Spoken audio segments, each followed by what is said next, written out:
Hello everyone, I'm Austin. And I'm Brandon. And today we're going to be taking a jab at an unboxing. What are we unboxing today, Brandon? Well, Austin, I'm so glad you asked. Today, we're going to be unboxing this Magic Origins booster box. Sounds awesome. Let's get to it. Alright, let's get this bad boy open. Alright, I'm excited now.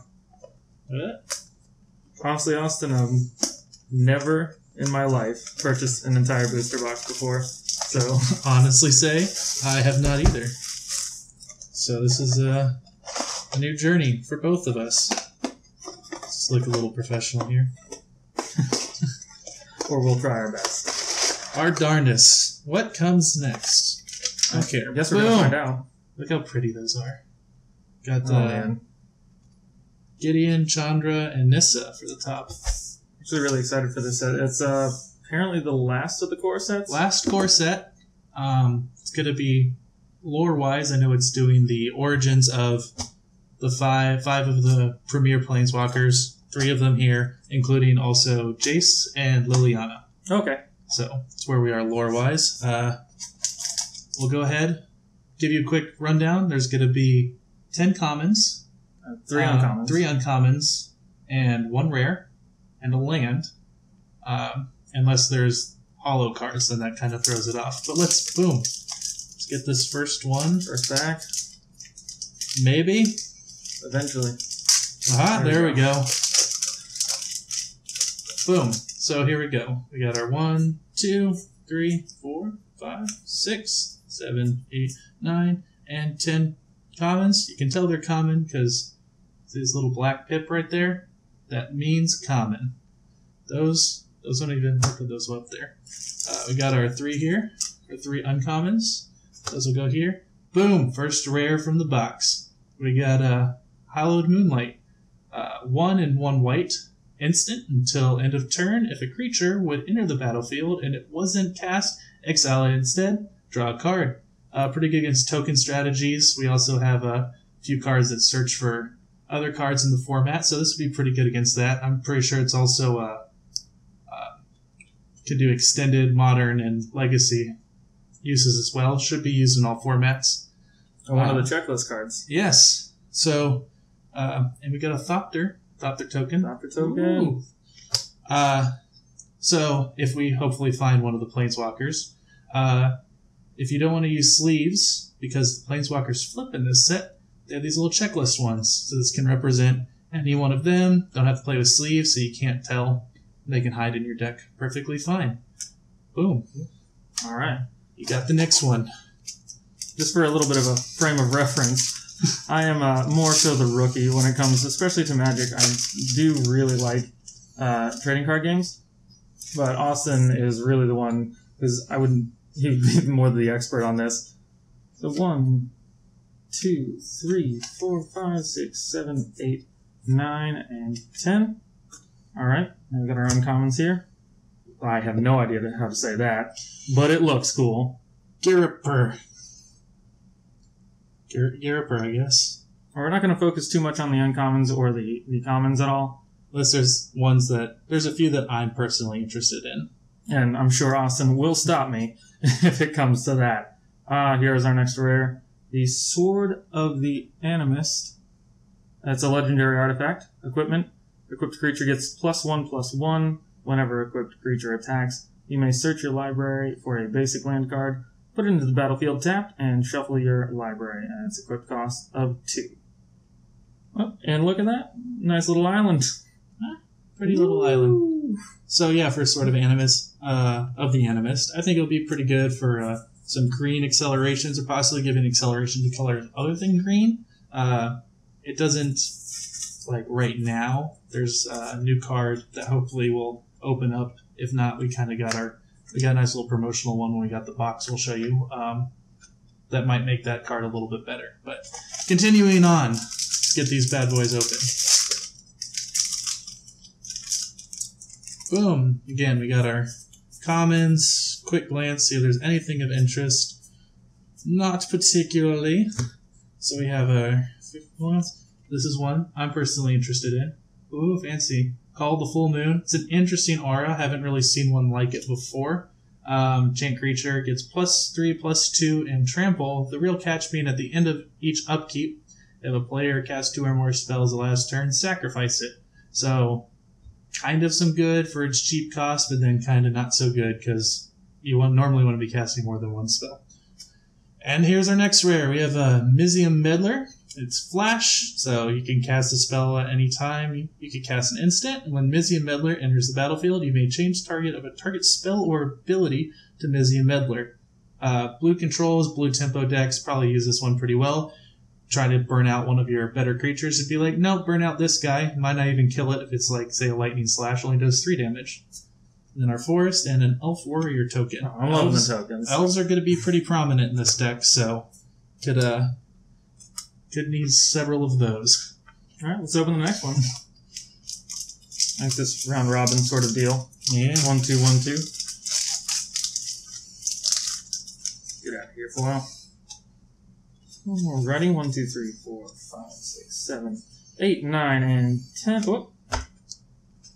Good old Evolve and Wilds made its Tell me debut what back. it is. Tell me what it is, Austin. It's basically a lets you search out any basic land card, so it's a little bit mana fixing for this set. You want to play multiple colors, don't have dual lands. It's kind of a cheap man's fetch land. Well, I am a cheap man, so I imagine I would be using that card. I don't play this game very well. So those are our 3 uncommons. Boom. Oh, our first mythic rare, it looks like.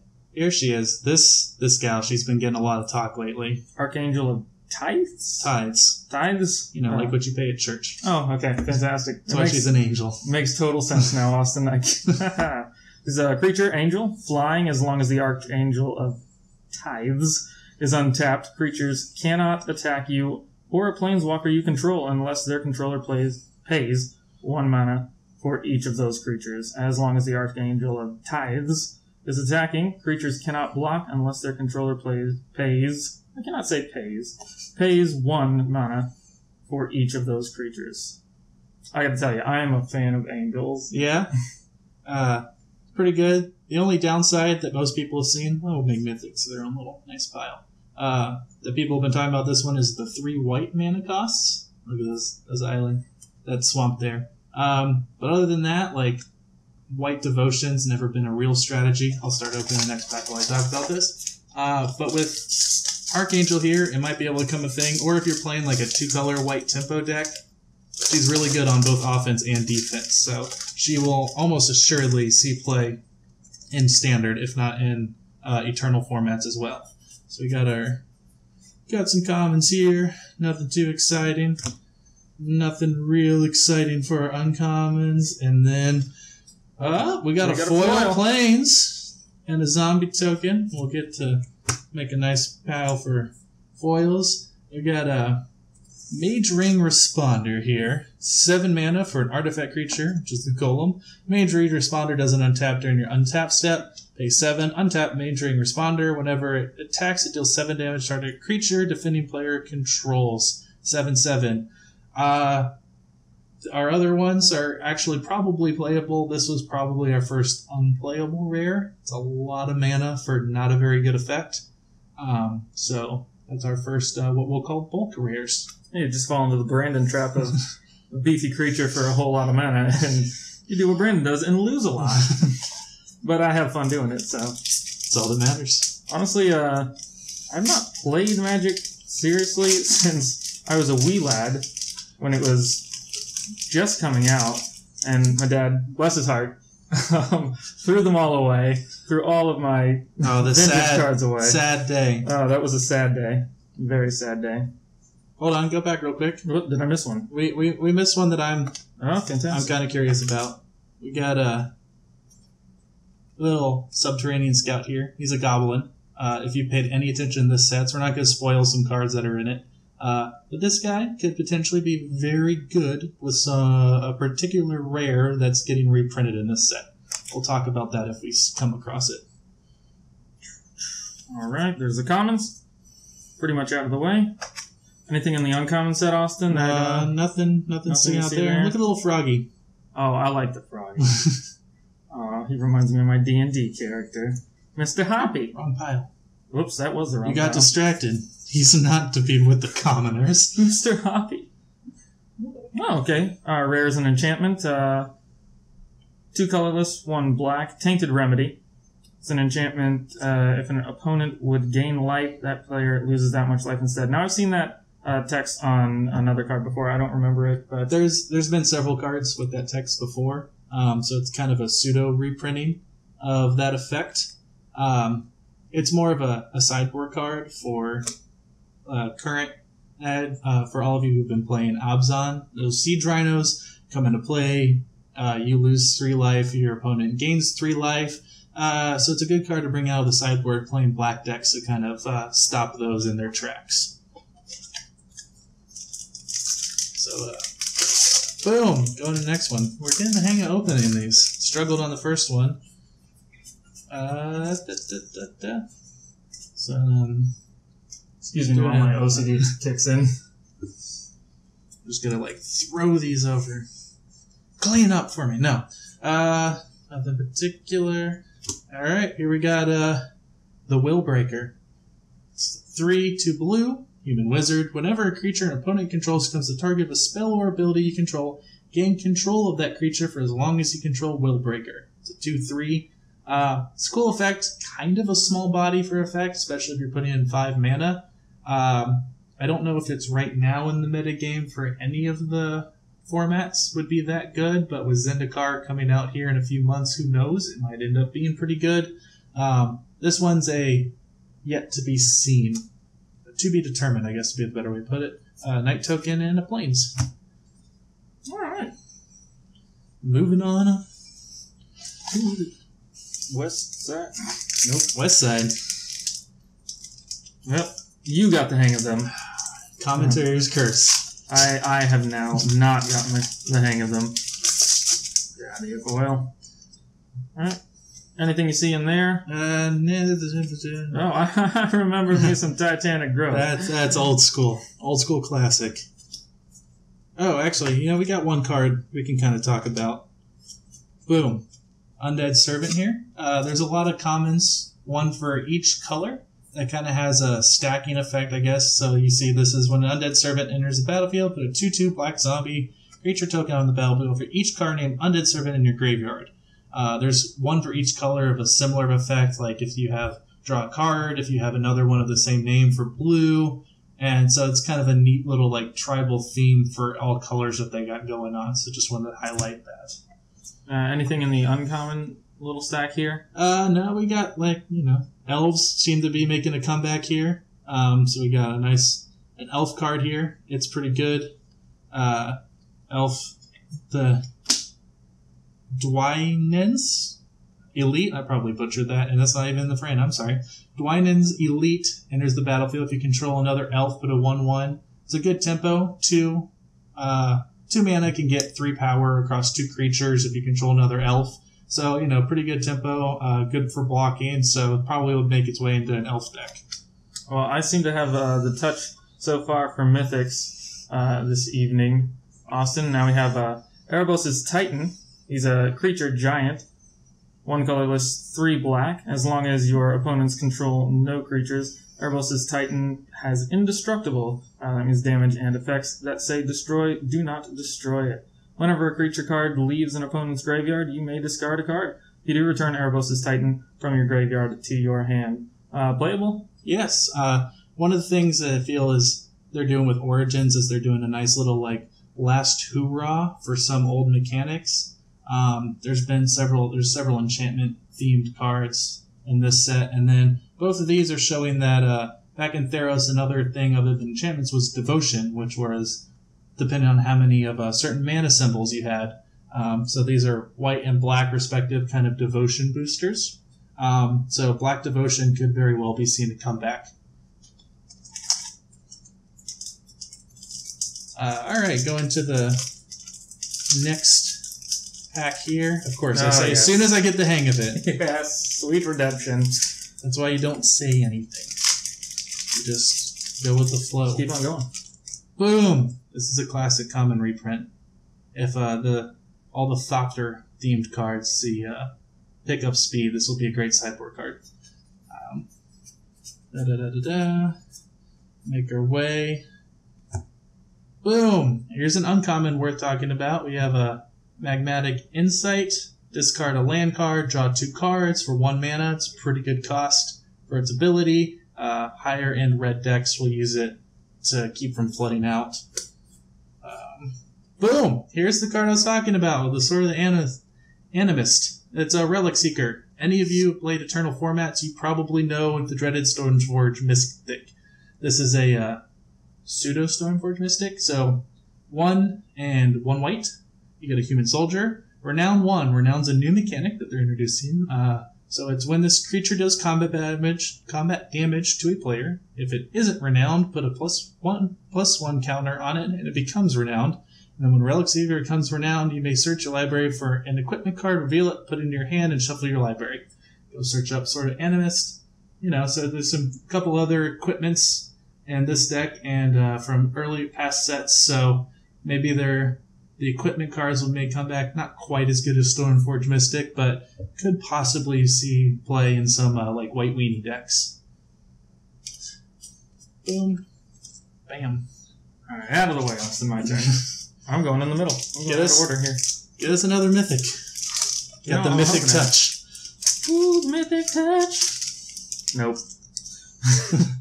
1, 2, 3, 4. Stop me if you need me. Yeah, keep going. All right. We go for the commons. I get OCD over there. Here we go. From the uncommons, anything worth speaking about? No, I mean, just a quick point out, this one's one of those Thopter cards that I was talking about. Could potentially see play. Reclusive Artificer. Yes. Alright, and no, well, I don't have that touch. At least not right now. We have the Knight of the White Orchid for 2 planes. Is a creature a human knight with first strike.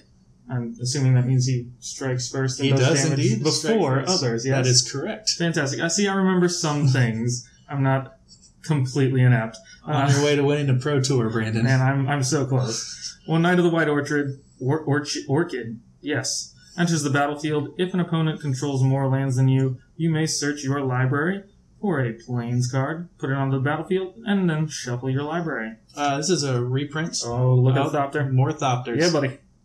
That's a reprint of this card's been printed before, but it's a pretty good card, tempo, especially if you're on the on the draw. Turn 3, odds are your opponent will have more lands than you, so you play Knight of the White Orchid for 2, search a land for plains, boom, play then your land for the turn. You now have 4 mana on turn you can have up to 5 mana, I guess, going into turn 4, which is much better than your opponent. It's a good tempo swing. Again, 2 white pips, trying to bring back that devotion idea, or at least give White Weenie a presence that it hasn't had for a while. So boom. Let's keep this gravy train rolling. Alright, so here we go. Boom. Get rid of these. Hey, Dark Petition. I love me some black cards. Black's my favorite color. Love playing it. Try to put it in almost every deck I use. Dark Petition here. Many black cards have killed my friends, sadly. Dark Petition is 3 and 2 black. Sorcery, search your library for a card and put it into your hand, then shuffle your library. Spell Mastery, another new keyword that they're adding.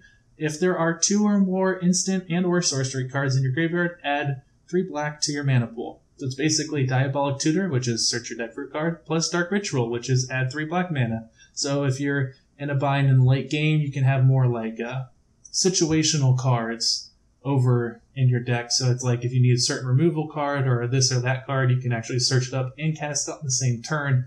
So I imagine like a blue-black control or mono-black control or even like a mono-black devotion would greatly appreciate this card to be able to go find singular answers for certain decks. So definitely probably a playable card.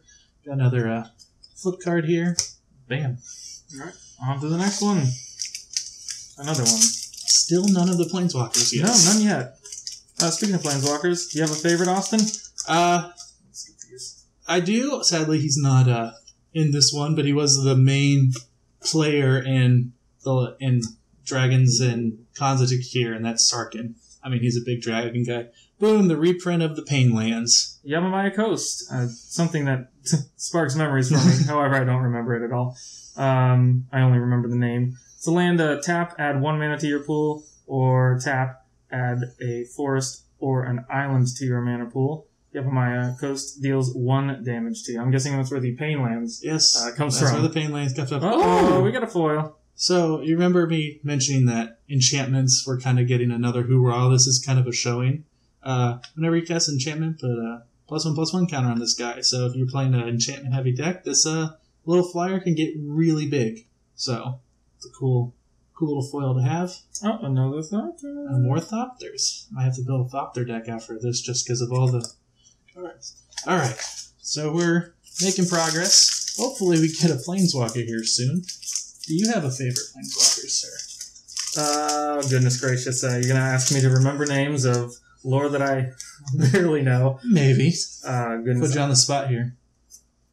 Well, it's right on the tip of my tongue, but how about we come back to it? Okay. Maybe think about it. Boom! Another Painland. This one's the blue-red one. Shivan Reef.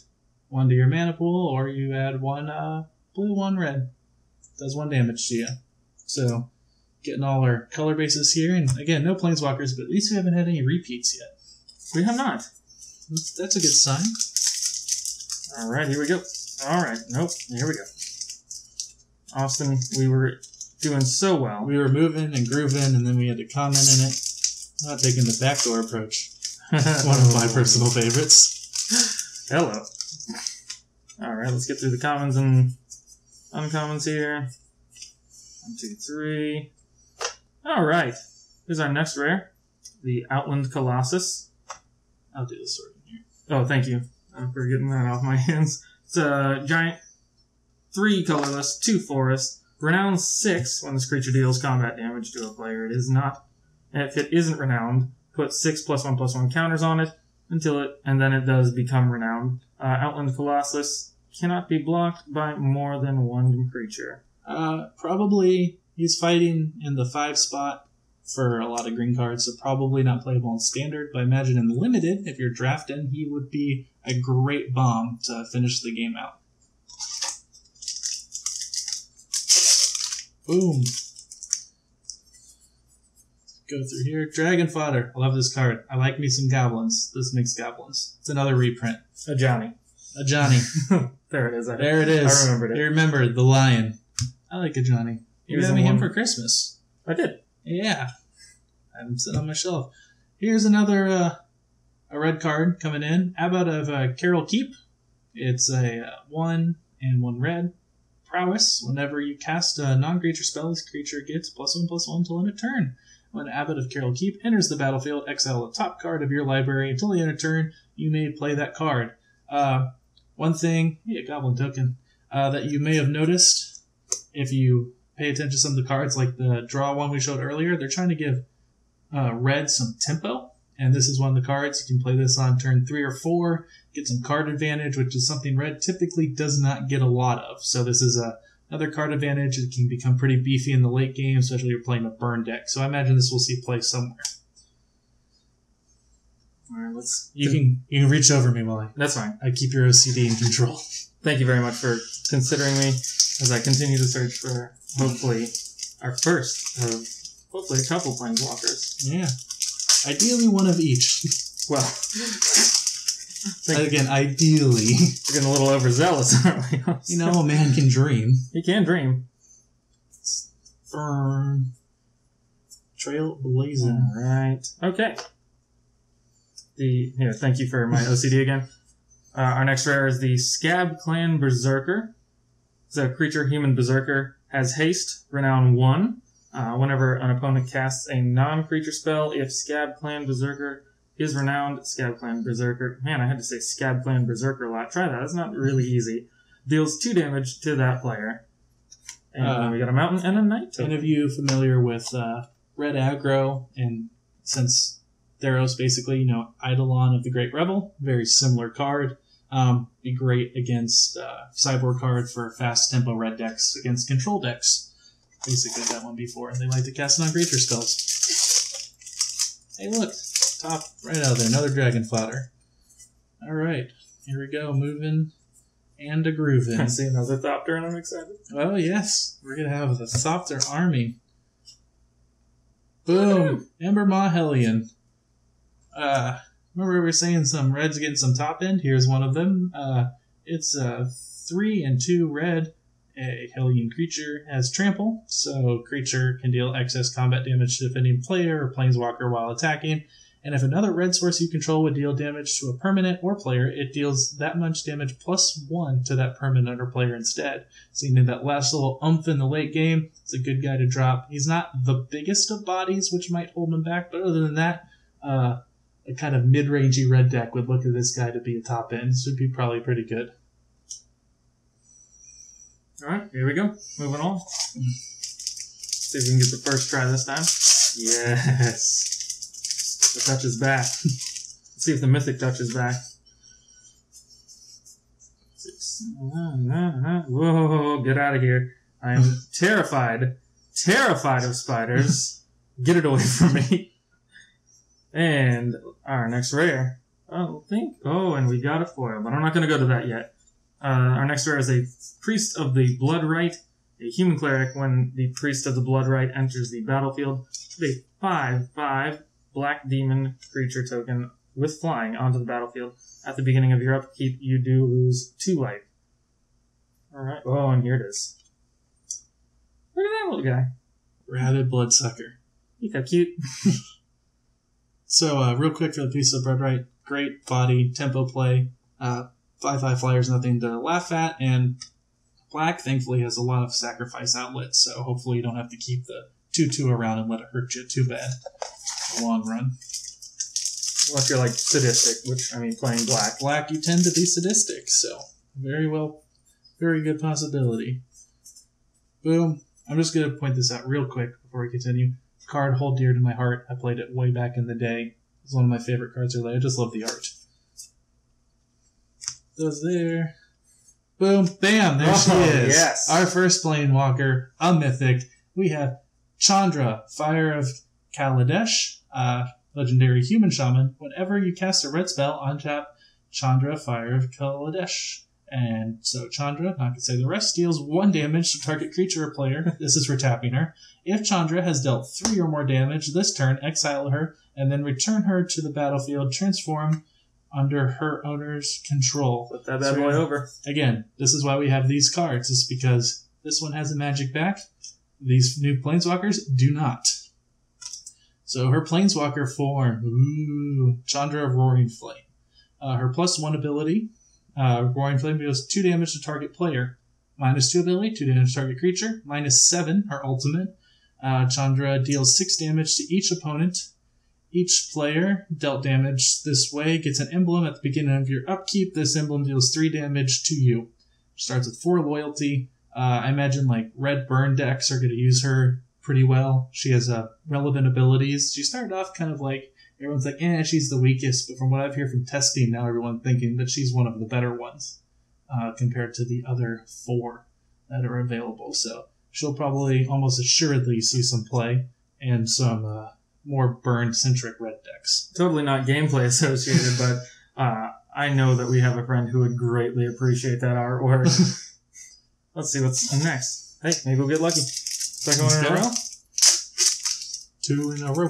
Well, I mean, I got the opening down. We got a good start. Well, I'm going to obviously screw that up next time since I said something. Yeah. Anything there, Austin? Our first repeat.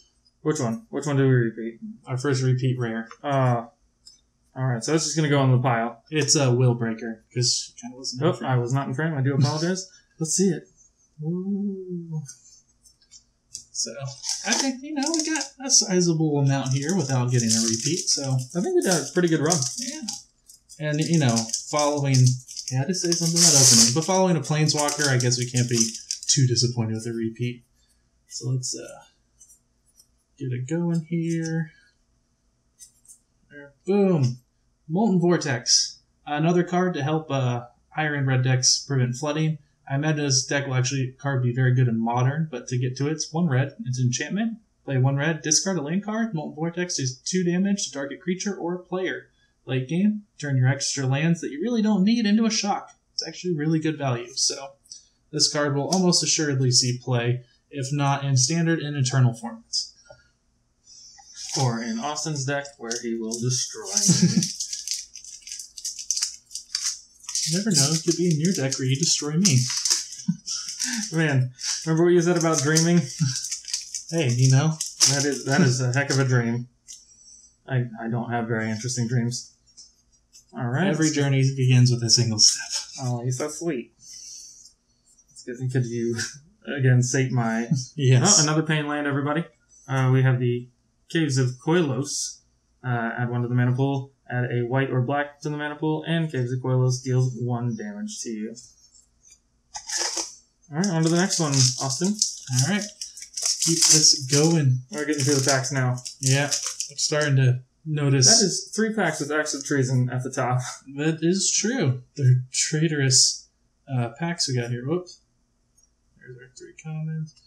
Boom! Here's our next. Ooh, it looks like we got a foil. We got a foil there. Foil prickle board. Ooh, shiny. All right. So here's our second, I guess, real bulk rare. 3, 2 blue, flying. Whenever you cast a non-creature spell, creatures you control get +1/+1 till end of turn. 4/3 flyer. Not that great for constructed. Probably great for limited though.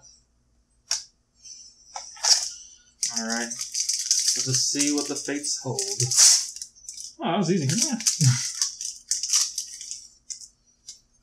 Do this stuff, which another Titanic Growth. And here we go. Oh, my Have fun with that. Which one? This one? Yeah. What's that name? Oh my god, come on, man. This is Alhamaret's Archive. I think I said that right. If not, I'm sure I will get destroyed. So. It's a legendary artifact, mythic rare.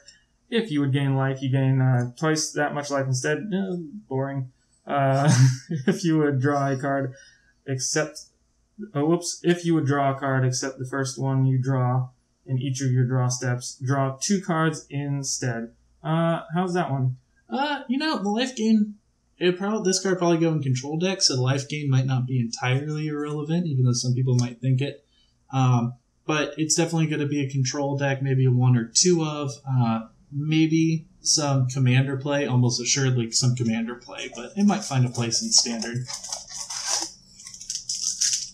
Really looks cool. Yeah, it's got a cool art there. Comments. Boom! Actually, when I was talking about standard play, it would actually probably synergize with this card. It's one of the most excited cards I'm most excited for, and it's an uncommon. Tutelage. Sphinx Tutelage. It's an enchantment for 2 and a blue. Whenever you draw a card, target opponent puts the top 2 cards of his or her library into his or her graveyard. If they're both non-land cards of the share color, repeat this process. And then for 5 and a blue, you loot. So draw a card, discard a card. So able to, mill people out. And so whenever you're needing to draw extra cards, boom, this combined with some draw spells, say like Treasure Cruise, draw 3 cards. You're drawing 6 cards, milling them multiple times. You could probably get a very good mill out of this card. So that's why, some possible synergy there. And here we have Infinite Obliteration. 1 and 2 black. Name a card. Search target opponent's graveyard, hand, and library for any number of cards with that name. Exile them. Then that player shuffles his or her library. Maybe some fringe sideboard play. Probably not a main deck card, but if you're in a certain matchup where one particular creature is really bothering you in your heavy black deck, you might have this one in your sideboard. Alright, getting down to the bottom of the box here. Yeah, we got a handful left. It's like 3 more layers. Ooh. After this pack here. 9 or 10 more? Yeah. Woo! It's like 10 more. Alright, let's get to these commons here. On the home stretch almost. We are on the home stretch. Tower Geist, Possesca, and Gideon's Phalanx is our next rare. An instant.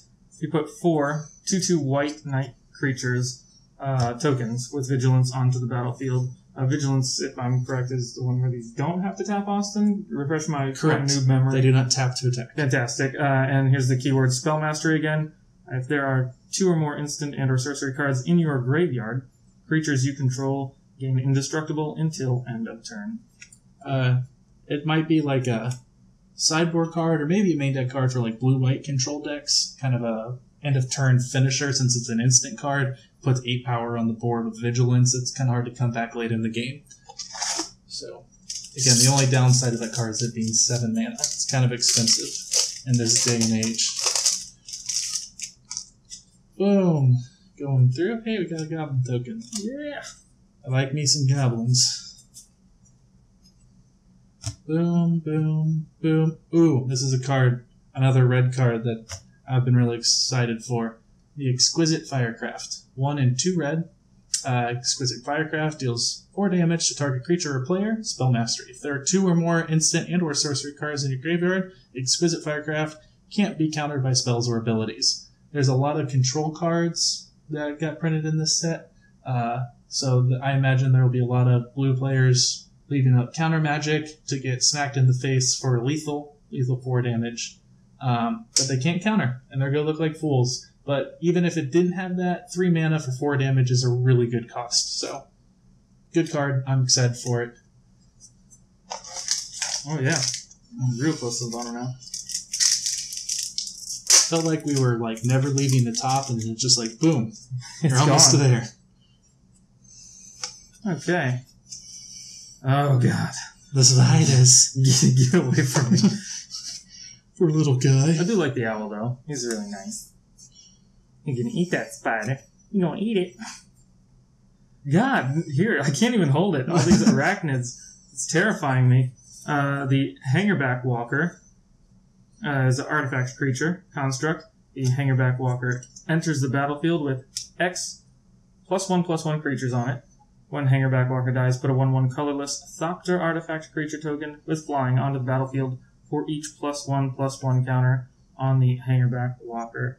For 1 mana and a tap, we put a +1/+1 counter on the Hangerback Walker. So good mana, good little cost early. Gives you some value in the early game, value in the late game. Devotion decks will probably have this 1 or 2 of, and a dedicated, like, as I drop it, artifact Thopter deck that I kind of alluded to earlier. Probably love to have multiple of those main deck. So probably what we play.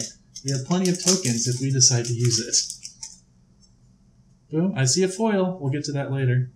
There goes our commons, our uncommons. And here we have a Flame Shadow Conjuring. Ooh. 3 and 1 red. Enchantment. Whenever a non-token creature enters the battlefield under your control, you may pay 1 red. If you do, put a token onto the battlefield that's a copy of that creature. That token gains haste. Exile at the beginning of your next end step. Probably limited alright. Standard maybe. It's hard because for 4 mana it doesn't affect the board immediately. So who knows? Someone might build a deck around it. See what our foil is. Ooh, we have a foil rare. It's our that's another nice. repeat. Embermaw Hellion foil rare. Nice and shiny. We'll put a separate pile for our foil rares. They get their own little special pile. Well, they're special. Yeah, they do. I really love the foils that Magic does. Yes. Really well done. Let's get through our comments here. Yeah, I love me some birds. Yes, my friend the owl. You can go over there in your own special pile. Yeah, let's get through another meteorite. And our next rare is the Displacement Wave. It's a blue sorcery. Return all non-land permanents with converted mana cost X or less to their owner's hands. Or X is up in the mana cost up there. Austin? I don't know if it'll see standard play. Definitely a limited, for sure. Probably a limited standout. Don't know if it'll see much standard, though.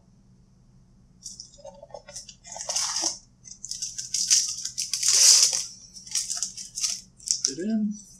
Let's get through. I see another foil back there. You are really pulling on I'm the getting foils. the foils, man. Foil. Oh, Gaia's Revenge. This is another one of our repeats.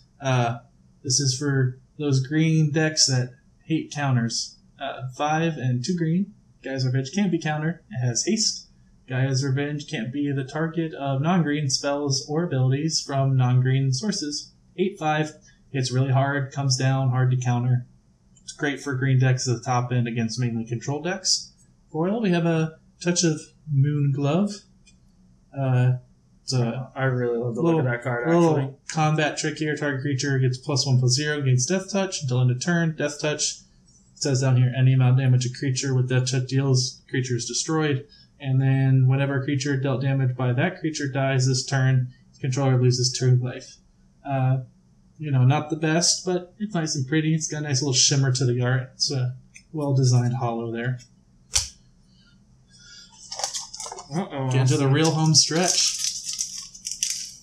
You basically have to open, each Planeswalker in these packs to get everyone. It is, I guess, possible, but very unlikely. No, I was just okay. anticipation for the... Nope. I don't even like that, and I don't know anything. The green one, the Evolutionary Leap here. It's an enchantment for green. Sacrifice a creature. Reveal cards from the top of your library until you reveal a creature card. Put that card into your hand and the rest on the bottom of your library in a random card. To someone like me, that seems... It's alright. Okay. It's a kind of fixed version of Survival of the Fittest, which is a card very similar. A theme kind of origins is fixing really broken cards from earlier sets. Quotes around fixing, because some of them are almost unplayable because of the fixes. This one might, in kind of a green tempo deck, maybe Elves might even play a deck like this, so it could. It's not horrible, but it's not great either. Ooh, excuse me. Alright. We're down to 3 after this one, Brandon. At the bottom. Started from the top and now we're here. That's not how that song goes. I don't think it is supposed to go that way, no. Yeah, well. Here's one of the new goodies. It's kind of a worse syncopate. X in a blue. Counter target spell unless the controller plays X. Again, nice little goodie for control decks here. Here's a blue card I'm excited for. I knew you were looking with for the this. Thopters. Thopter Spy Network. Enchantment. Beginning of your upkeep, if you control an artifact, put a 1/1 colorless Thopter artifact creature token with flying onto the battlefield. Whenever one or more artifact creatures you control deal combat damage to a player, draw a card. Pretty good with the Thopters. A nice little foil there. Do not be surprised if people early or later develop a blue-red Thopter deck that ends up being pretty good, largely because of that card. Citadel Castellan here. A nice 2/3 Vigilance, Renown 2. Pretty solid green-white body. Nice little foot. Alright, Brandon. Alright. Let's see here. I'm going to go a little out of... No, I'm going to go Mother. I'm not going to be a rebel. Not gonna be the rebel. I don't have to live like a refugee. Let's get through the commons again. Here. I'm going to actually sort them this time correctly. 1, 2, 3. The Battlefield Forge is our I next think that's rare. our last Painland to get reprinted. The last one? I think that we have one of every Painland. Oh, fantastic. So it's another Painland, as Austin just said. 1 to your mana pool, or red or white. I thought I thought I saw a foil, but no. I'm going to go out of order here because Liliana is the black Planeswalker, and like I said, black's my favorite color. I'm going to go with her, hoping her faced pack gives me something good. Maybe her, maybe another card, different one.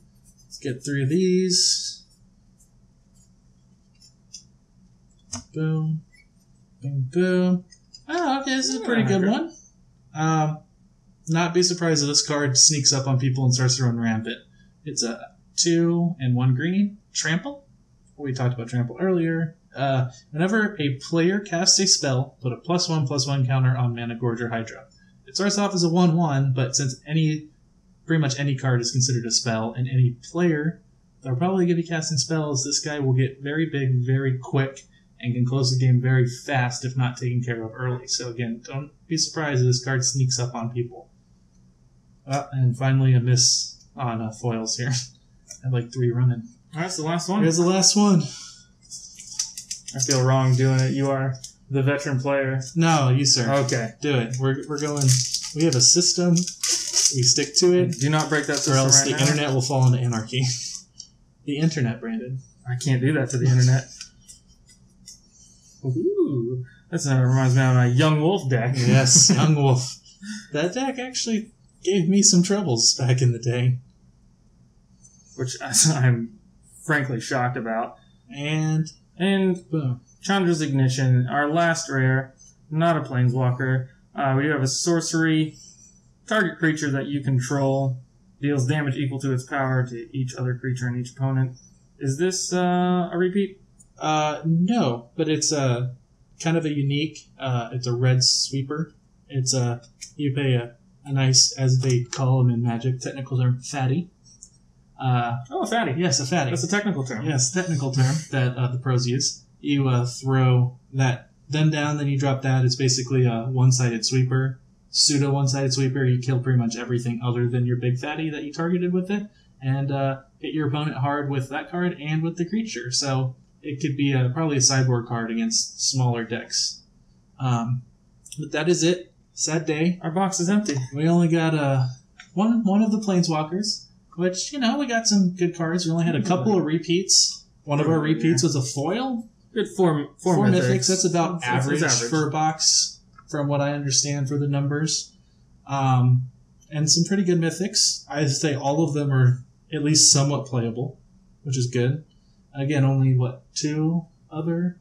This one is a repeat in the Willbreaker. I think that's our only repeat. Pretty sure that's it. Which is pretty good for rares. Oh, okay, box. Not a bad box. I'm just going to say I'm very disappointed. They didn't have the card that I'm most excited for this set. It's called Goblin Pile Driver. If you played back in the day, you know why that card would get anyone excited if you played, or dreaded.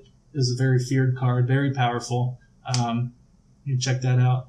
But if you liked this and you'd like to see more, please subscribe, comment on the bottom, let us know, like the video. If you'd like to see us open another box of Origins, or maybe a different card game or other sets from Magic, definitely let us know in the comment. That'll be another thing going on. And thanks for watching. Have a great night, guys.